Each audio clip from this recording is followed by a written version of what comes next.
સુરત શહેર જેને તાપી નદીના તટે વસેલું આધ્યાત્મિક સ્થાન માનવામાં આવે છે, ત્યાં અનેક પૌરાણિક મંદિરો છે જે શ્રદ્ધાળુઓના આસ્થાનું કેન્દ્ર છે। આ બધાની વચ્ચે સૌથી વિશિષ્ટ અને આસ્થાભર્યું મંદિર રામનાથ ઘેલા મહાદેવ મંદિર, જેમાં ઉમરા વિસ્તારમાં આવેલું છે। આ વિશ્વનું એકમાત્ર મંદિર છે જ્યાં શિવલિંગ પર પુષ્પ, બેલીપત્ર સાથે જીવતા કરચલા ચડાવવામાં આવે છે અને આ પરંપરા વર્ષોથી ચાલતી આવી છે। લોકમાન્યતા પ્રમાણે જે લોકો કાનની બીમારીથી પીડાતા હોય તેવા અહીં માનતા રાખે છે અને પોષ એકાદશીએ માનતા પૂર્ણ કરવા માટે અહીં આવીને શિવલિંગ પર જીવતા કરચલા ચડાવે છે। આ પરંપરા પૌરાણિક સમયથી જ અખંડિત રીતે ચાલી આવી છે અને તેમાં શ્રદ્ધાળુઓની પ્રગાઢ આસ્થા છે। દર વર્ષની જેમ આજે 25 જાન્યુઆરીના રોજ પોષ એકાદશીના દિવસે અહીં વિશાળ મેળાનું આયોજન કરવામાં આવ્યું છે।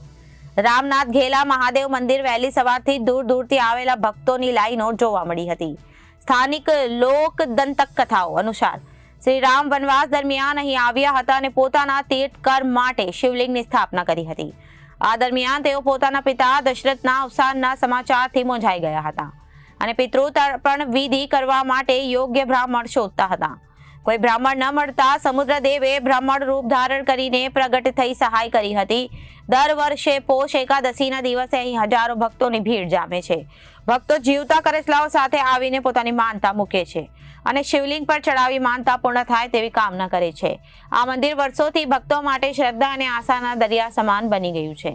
રામનાથ ઘેલા મહાદેવ મંદિર વિશ્વમાં શ્રદ્ધા અને અનોખી પરંપરાનું પ્રતીક છે।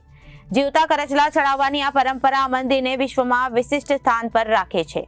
સુરતમાં એક ખાસ કરીને કાનની રસી થતી હોય તેવા લોકો માનતા કરવા આવતા હોય છે અને જીવતા કરચલા ચડાવે છે। દ્રશ્યો જે રીતે જોઈ શકાય છે કે લોકો લાંબી વહેલી સવારથી અહીં આ રીતે જોઈ શકાય છે કે લોકો કતારમાં ઊભા છે અને કરચલા માટે અહીં ભગવાનને શિવને ચડાવવામાં આવે છે। શું કહેશો, કરચલા ચડાવવા છે ક્યારથી આવ્યા હતા અને આજનું શું કહેશો? અમે સવારે 10 વાગ્યાના આવ્યા હતા, લાઈનમાં ઊભા હતા જીવતા કરચલા ચડાવવા માટે કાનની બીમારી માટે। તમે કેટલામી વાર વખત આવો? કેટલામી વખત આવો છો? આવ્યા પે ફર્સ્ટ ટાઈમ આવ્યા છે। કેવીડી લાઈન કેટલી છે? લાઈન તો બહુ ખાસી લાંબી લાઈન છે। તો લાઈન છે તે જોઈ શકાય છે। આ પ્રમાણે લોકો વહેલી સવારથી આસ્થાભેર પૂજા અર્ચન અને જીવતા જે કરચલા છે શિવને તે ચડાવવામાં અહીં ઘેલા મંદિર ખાતે આવતા હોય છે અને લોકોની લાઈન છે તે જોઈ શકાય છે। ત્યારે મહારાજજી સાથે સીધી વાત કરીશું। શું કહેશો, આજના દિવસે કેટલું મહત્વ અને સવારથી આ ભીડ? આ એક આસ્થાનું સ્થળ છે રામનાથ ઘેલા મહાદેવ, ઉમરા ગામમાં આવ્યું છે સુરત જિલ્લાની અંદર અને તાપીના તટ પર છે। આ એક સ્વયંભૂ મંદિર છે।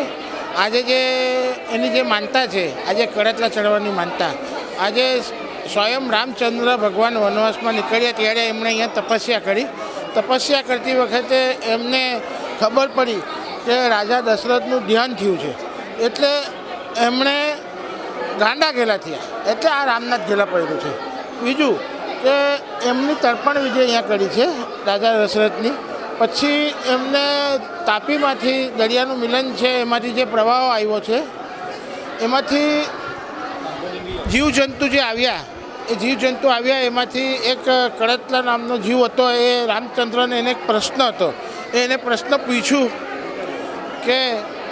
કે આ એના પ્રશ્નને એને જવાબ આપ્યો અને એને એક વરદાન આપ્યું કે ભાઈ આ જગ્યા ઉપર કોઈ બી આ કાનના પીડિત હશે, જે માનતા લેશે ને સારી થશે તો પોષ વદ એકાદશીને દિવસે એને એક દિવસ વર્ષમાં એકવાર માનતા છોડવા માટે આવે છે ને વર્ષમાં એક જ વાર ચડે પોષ વદ એકાદશીના દિવસે।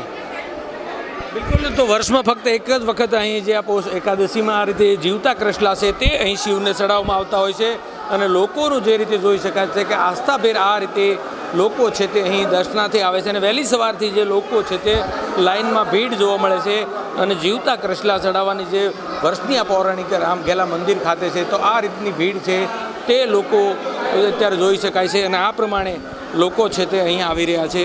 ત્યારે કેટલાક લોકો સાથે વાત કરીએ। શું કહેજો, કેટલું મહત્વ આજનું મહત્વ બહુ જ 3 વાગ્યાથી ચાલુ છે।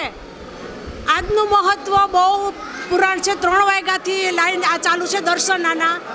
એકદમ કાતબા જીવતા કરચલા ચડાવવાનું મહત્વ છે। શિવજીને સાક્ષાત કોઈને કાનની બીમારી હોય, રસી નીકળતા હોય તો જીવતા કરચલા ચડવામાં આવે છે કે બીમારી દૂર થઈ જાય છે।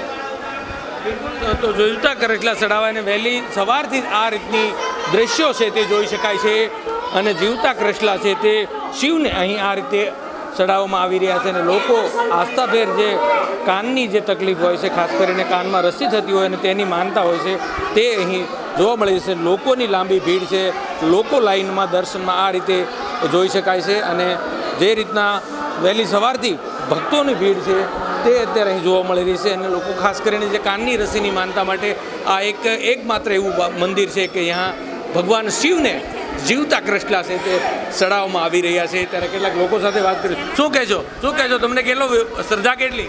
બહુ શ્રદ્ધા ને બહુ ટાઈમ લાગ્યો, 2 કલાક થયા ત્યારે અહીંયા આવી ગયા. તો લોકો સવારથી જ લાઈનમાં હતા એટલે કે લાંબી તેમની જે સમયની જે વાટ હતી, જે લાંબી કતારમાં ઊભા રહ્યા બાદ અત્યારે ભગવાન શિવને કૃષ્લા ચડાવીને પોતાની જાતને ધન્યતા અનુભવી રહ્યા છે. સહયોગી પરેશ રાઠોડ સાથે અરવિંદ રાઠોડ, જનાદેશ ન્યૂઝ, સુરત. આ વખતે જે ભીડ જોઈ રહી છે શનિવાર નિમિત્તે, જે આજે 11 નિમિત્તે જે અહીંયા ભક્તોની ભીડ છે, આગળ તો જે ઘોડાપુર છે લગભગ 1-1.5 કિલોમીટર જેવું પબ્લિક છે અને આ વખતે ઉત્સાહ જે લોકોનો જોઈ રહ્યા છે, તડકામાં બી પબ્લિક ઘણું ઊભેલું છે. મોટા નાના બધા જ અત્યારે છોકરાઓ અત્યારે દર્શન માટે ઉમટી પડ્યા છે. આવું ભાવિક ભક્તો માટે જે છે ઉલ્લાસનો ઉત્સવ તરીકે આપણે ઉજવી રહ્યા છે. તો બધા ભાવિ ભક્તોને શાંતિ જાળવા એક અપીલ કરી રહ્યા છે અને શાંતિપૂર્વક બધા દર્શન કરે, બધાને લાવો મળે એ રીતે એક પ્રાર્થના કરી રહ્યા છે ભગવાનને પણ. અને ઉત્સાહ આવી રીતે લોકોમાં જળવાઈ રહે એ હોવું જોઈએ. આ મંદિર છે ને સુરતમાં ઉમરા ગામમાં રામનાથ ગેલા મહાદેવ મંદિર છે અને આ હજારો વર્ષ જૂનું પુરાણું મંદિર છે. જ્યારે સ્વયં રામચંદ્ર ભગવાન 14 વર્ષના વનમાં નીકળ્યા હતા ત્યારે એમને આ શિવલિંગ પ્રગટ કરી છે. આ શિવલિંગ કોઈ સ્થાપિત નથી, શિવલિંગને તીર મારીને પ્રગટ કરેલ છે. જ્યારે તીર મારીને પ્રગટ કરી ત્યારે દરિયાદેવ પ્રસન્ન થયા અને જીવજંતુઓ આવ્યા, એમાં કડતલા બી આવ્યા. એટલે રામચંદ્ર ભગવાને કડતલાનો ઉદ્ધાર કરવા માટે એવું કહ્યું કે કોઈને બી કાનમાં કોઈ બી તકલીફ હશે કે કોઈને કાનમાં રસી થતા હશે, બેરાસપણું હશે, સંભળાતું નહીં હોય, ઓપરેશનથી બી સારું નહીં થશે ને એમને આ સારું થઈ જાય છે. અને દૂર દૂરથી જો કે બહારના દેશમાંથી બી આવે છે અને આ માન્યતા પૂરી કરે છે. અને સાલમાં 1 જ વર્ષ ચડે છે, પોષ વદ એકાદશીને દિવસે, આ સાલગીરીને દિવસે. કેટલી આસ્થા છે શિવના?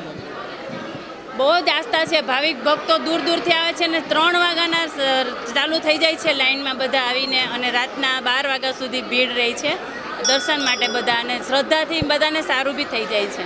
Reporter Arvind Rathod, Janadesh news, Surat.